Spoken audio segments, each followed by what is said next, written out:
Right.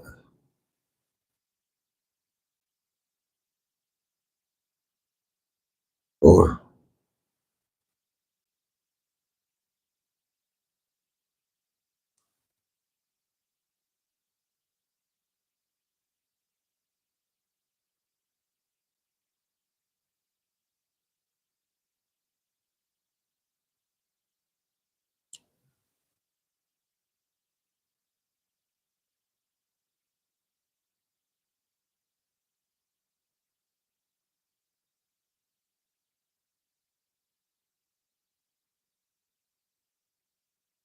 all right.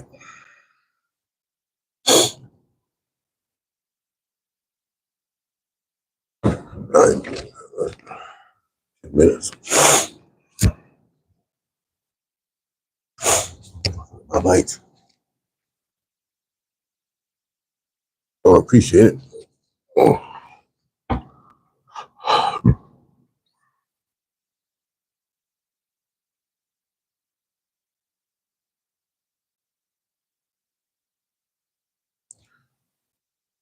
All right, this is Sports for Real with Coach Hall. Last night, another epic battle in the NCAA Men's Championship game, and came down to the last minute, last 15 seconds actually.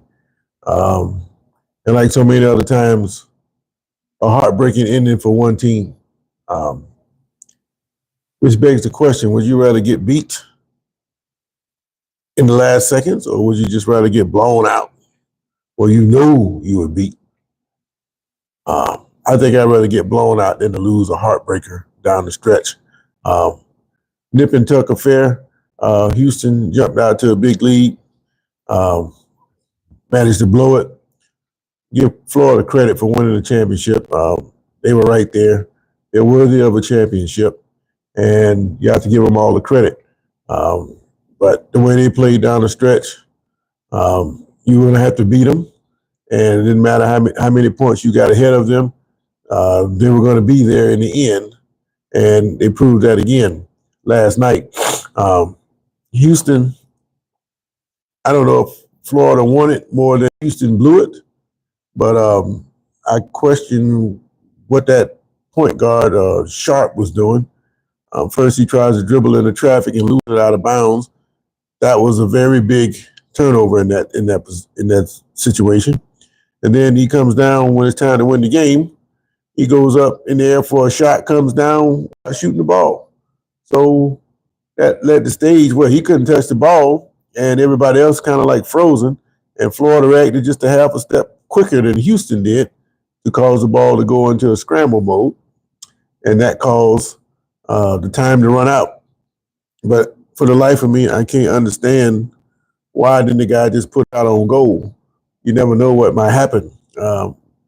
Just we're referencing Houston themselves, the way they lost back in '83 when North Carolina State just threw it up. And just what happened, the dude was there to slam it home.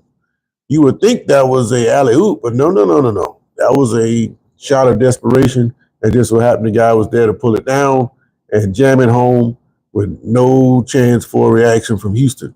And all they had to do was get a shot on goal, at least get a chance to put it back. But no, he didn't do that. He pulled it down and couldn't touch the ball, and that led to their defeat. So again, you got to give Florida credit for matching Houston's heart, and just so happened the possession they had to have go their way, it went their way. But the question I have is Florida truly the best team? According to Gators coach, he gets up there and emphatically says that we were clearly the best team. Well, I don't know what tournament he was looking at, but Florida was clearly not the best team. Florida was the beneficiary of things bouncing their way. And if you're clearly the best team, you are running people off, a la Connecticut in the last 2 years. They were truly the best team. But Florida, good team, worthy of a championship, but clearly the best team, I don't know what that guy was talking about. But you have to take that into account. Take into account that these guys be all emotional and they talk all kind of trash when things bounce their way. And I think that's pretty much what the Gators Golden was doing last night, just talking trash. Chris, how you doing, man? Yeah, I'm doing all right, man. I'm running a little late this morning, so I got to get my little words of wisdom in before I got to cut it off. But yeah, I appreciate you guys chiming in again. JC, how you doing, man? But I don't have no problem with Florida or anybody else winning the championship. I really don't have a dog in the fight. But when you get up there and you talk all that trash like you just knew you were going to win the championship, Florida was worthy of a championship, but the clear number one, you can't convince me of that. UConn was the clear number one the last couple of years when they ran everybody off. And if you're clearly number one, you're going to beat teams going away. Florida didn't do that. They got on a roll where things bounced their way 3-4 weeks in a row. And you need to accept that instead of trying to talk trash. But, just like to me, it's like a running back. You pop a long run for 80 yards and you get on TV, sideline talk all kind of trash. You forget he got to go back through that hole again. That linebacker's waiting on him the next time. And sure enough, he get his head halfway taken off.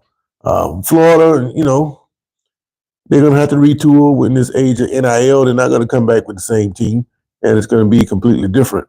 So we'll see how that works out. But I just think that in the emotional moment, you can say certain things, but you have to be careful not to look stupid.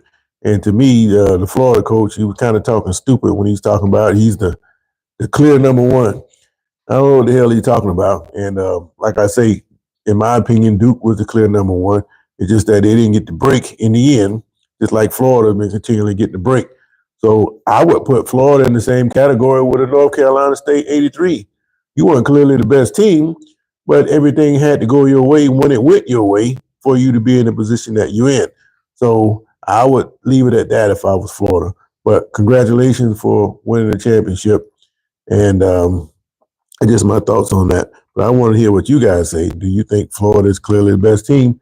And of the votes I got so far, it's telling me no. And I agree. So I don't know. But now we get to turn our attention to big boy basketball. Now that this college crap is over with, the NBA is in their last full week of regular season. Then next week, they're going to have that thing where you have the team 7 through 10 jockeying to get into the playoffs. So out of those 2 spots are going to be available from the 4 teams on each side. So that'll be interesting to see how that unfolds because you got a log jam there from 7 to 10 on both sides. And it'd be interesting to see who comes out of that. And before you even get to that, though, these last 4 games are going to be nip and tuck. But I made the comment the other day about the Mavericks. I had that guy, Klay Thompson. I'm not a big bettor, but I had a parlay going and I had Klay Thompson. He had 14 points midway through the third quarter. All I needed was 1 more point, and I was straight. Well, I noticed he didn't score again the rest of the game. So the question is, why not? Is this one of your best players, and you're like the number 10 spot, and you're trying to fight for a playoff position? Why is your best players on the bench? It leaves credibility or lends credibility when people say that gambling controls these sports. And when I see the Mavericks and I see them trying to make the playoffs, but you had the guy to jump out there and get all those points, and all of a sudden he's not there in the end, unless he got hurt or sick or something, he should be on the court.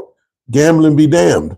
And I don't understand how that always happens. Whatever that line is, those players get to that line real quick, and all of a sudden, their production just stops. Kind of fishy to me. So when you guys playing your parlays, pay attention to these things, and you tell me what you think about such situations. But don't have time to get into that now. I just wanted to come on and say congratulations to the Florida Gators. I was wrong. I didn't think they could continue on with the lucky streak. Not saying that they were lucky to be in the tournament or nothing like that. I'm saying things bounce on their way when they have to bounce. Generally, when things like that happen, either you're going to continue to upset your way all the way to a championship, or your bubble is going to burst in the championship game. You're going to get ran off. That almost happened, but they fought back and got back into the game, and things went their way in the end. So hats off to them. But be interesting to see what kind of team they come back with next year with this NIL situation that's swept college sports. So in the meantime, I got to get up out of here. I appreciate you guys chiming in with me in the morning. I got one vote that says Florida was clearly the best team.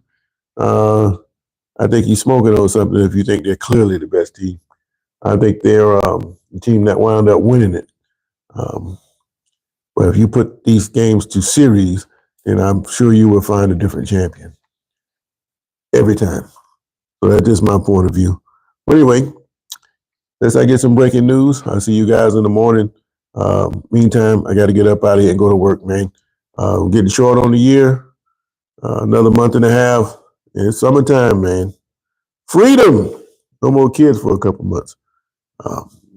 Oh, by the way, my baseball doubleheader didn't come through last night. My second opponent, they backed out on me talking about they having troubles. They don't have enough players to play all of a sudden, and that's kind of fishy to me. But I remember that moving forward because that's a common opponent, and we'll see them again. So, but anyway, you guys have a great day, and I'll catch you guys on the other side. I got to go to work, so I'm out.